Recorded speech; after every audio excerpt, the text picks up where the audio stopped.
Atypical Artists and Lillian Holman present Greenhouse. Letter 10. Why he loves Psycho so much. Dear Rose, sorry about the shaky handwriting. Full disclosure, I sent my last letter only like 5 hours ago before I left for what I thought was my date, but now I'm home from that and you need to know what happened. I also saw that a letter came from you in the interim, but just so you know, I haven't had the chance to read it yet, and this feels more important, so if I don't address it, don't think I'm ignoring you. First off, Jason is no romance writer.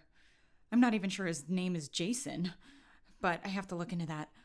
Like I said, all this just happened and my head is all over the place. Okay, I'm just going to tell you in chronological order because I can't make sense of this right now. The evening felt pretty normal at first.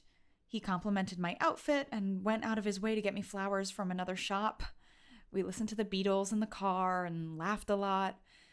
It feels totally surreal now because I thought I was starting out on the best night of my life. We got to the restaurant and the waitress was super charmed by him and we got a table by the window. After we ordered, though, he casually mentioned your dad.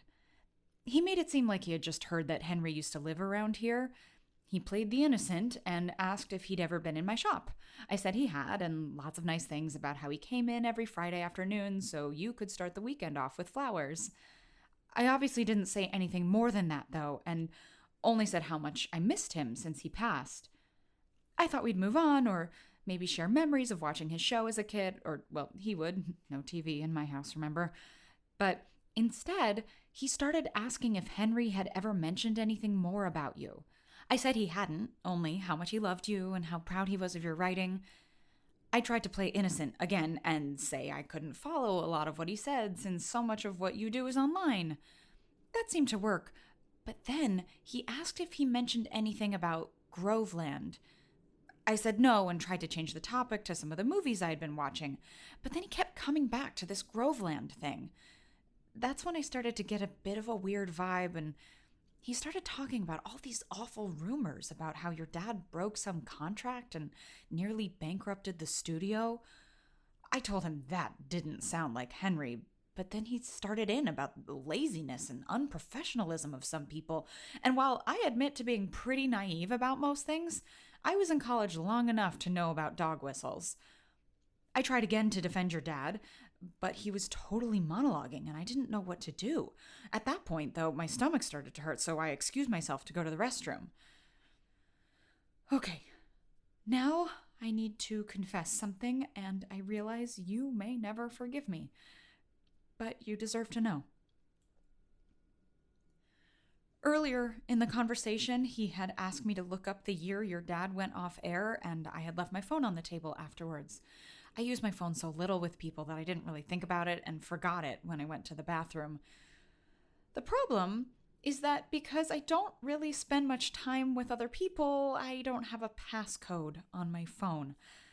This is all to say that when I started making my way back to the table, I saw him holding it. I realized there could have been so many reasons for this. He could have been checking the time or maybe looking for something in his teeth. I also don't know how long he was looking at it. All I know is that he was holding it, and I only realized after the fact that all the photos of our letters are on there and the emails to your lawyers are too. He wouldn't have been able to see the contents of the letters, but he might have seen they exist.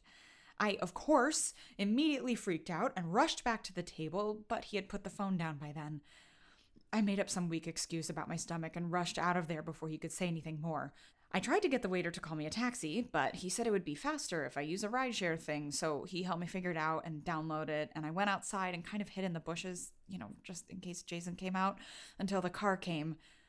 That whole process didn't really help me relax, and on top of everything, I really hope I did it right and that I tipped the person enough, but that's a different topic. All you need to know is that I was scared the whole time and my head just kept bouncing between what if this driver is a serial killer to what if I'm sick in their car to what if Jason saw the letters and is going to expose everything. And that was my state of mind when I sat down to write to you. So, safe to say I need to process, but before I do, I need you to know now how incredibly sorry I am for my own stupidity. I can't believe I went out on a date with this person, and I am so sorry about my phone. I can't stop replaying it in my head, and I've never wanted to go back in time and fix something more. I know sorry is probably not enough, and I'm really hoping that my brain is blowing all of this out of proportion, but like I said, I thought you deserved to know, if even it turns out to be nothing. I hope you're doing better, and know that I'm your friend no matter what, and even if you don't want to be my friend anymore. Regretfully, Abby. P.S. I understand why he loves Psycho so much now.